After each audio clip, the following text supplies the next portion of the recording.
બધા પેરેન્ટ્સને એક રિક્વેસ્ટ કરું છું કે જો તમે બાળકોને એમ કહેશો કે મોબાઈલ સારો નથી, આપણી શિખામણ કરતાં આપણું આચરણ એ સૌથી વધારે બાળકો ઓબ્ઝર્વ કરતા હોય છે અને એ જ એડોપ્ટ કરતા હોય છે. મારા માટે એક દિવસ એવો હતો કે રેડ ફ્લેગ હતું કે કોન્સ્ટન્ટ મોબાઈલ, કોન્સ્ટન્ટ જમવા બેસે ત્યારે મોબાઈલ જોઈએ, સુવામાં મોબાઈલ જોઈએ, રમવામાં મોબાઈલ જોઈએ, ફિઝિકલ એક્ટિવિટી નીલ. ત્યારે મને સમજાણું કે આ હવે નહીં ચલાવી શકાય. દરેક માતા પિતાને એ પણ વિનંતી કે તમારા બાળકને એક સ્પોર્ટ્સ, એક ફિઝિકલ એક્ટિવિટીમાં એનરોલમેન્ટ એમનું જરૂરી છે. પહેલાના સમયમાં કેવું હતું કે મમ્મી પપ્પા આપણને વળતા કે ઘરમાં અંદર આવ, હોમવર્ક કરવા બેસ. હવે ઉલટું છે, બાળકોને આપણે પુશ કરવા પડે છે કે બહાર રમવા જા.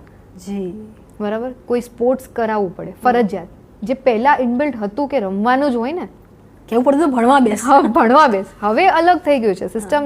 જેમ જનરેશન ટુ જનરેશન સમય ચેન્જ થાય, એઆઈ આવે, ટેકનોલોજી, અફોર્ડેબિલિટી બધું તમારી પાસે છે. એમાં બાળકને એક સુરક્ષિત એન્વાયરમેન્ટ આપવું. બિકોઝ સોશિયલ મીડિયા હોય, મોબાઈલ હોય, એ બે ધારની તલવાર છે. જી, જેટલું ઉપયોગ છે એટલો જ સામે એનું આપણે કહી શકાય ને કે ડેન્જરસ બધા પેરામીટર્સ બી છે. તો મેં એક એવું એન્વાયરમેન્ટ અને એક એવું વાતાવરણ ઘરમાં ક્રિએટ કર્યું છે કે zero screen time. Okay, yes. મારી અને જ્યારે તમે કોઈ મંચ ઉપરથી વાત કરો છો, તમે સલાહના રૂપે વાત કરો છો, તો પહેલાં તમારે ખુદે એડોપ્ટ કરવું પડે, પછી તમે કોઈ વાત મૂકી શકો. તો પહેલાં મેં એ સિસ્ટમ જનરેટ કરી છે ને પછી હું માતાઓને રિક્વેસ્ટ કરું છું કે તમારે બાળકોને સમય આપવો પડશે. સ્પેશિયલી મોબાઈલ નથી જોતી. નેવર. Very good.